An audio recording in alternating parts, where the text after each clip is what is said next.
The U.S. is calling on China to abide by its obligations under international law and cease its provocative behavior as the Philippines celebrate the 5th anniversary of winning its historic case in The Hague, where an arbitration tribunal ruled unanimously that China has no lawful claim to the West Philippine Sea because it is part of the Philippines' exclusive economic zone.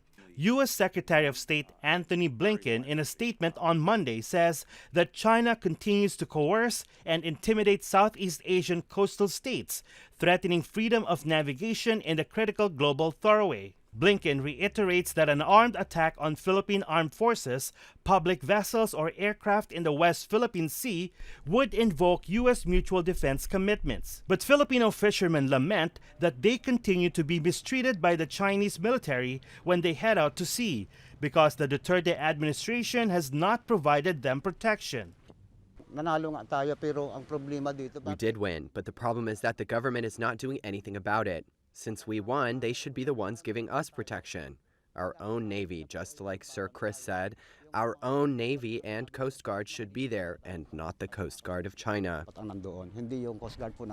To strongly assert Philippine interests in the disputed territories, at least 76 organizations all over the world, including the U.S. Filipinos for Good Governance, recently launched the organization Call of the Sea, or Citizens Alliance for Life and the Law of the Sea.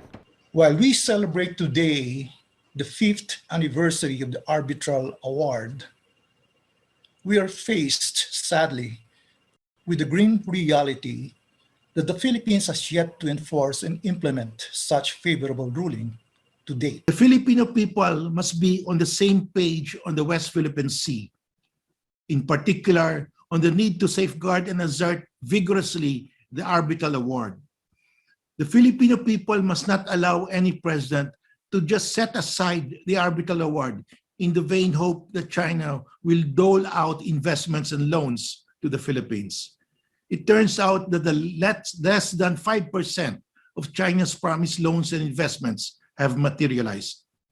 Our sovereign rights are not for sale. For its part, China insists it is the U.S. that continues to engage in provocative acts and says its military even drove away a U.S. warship that allegedly illegally entered Chinese waters. The U.S. immediately called China's claims false and a misrepresentation.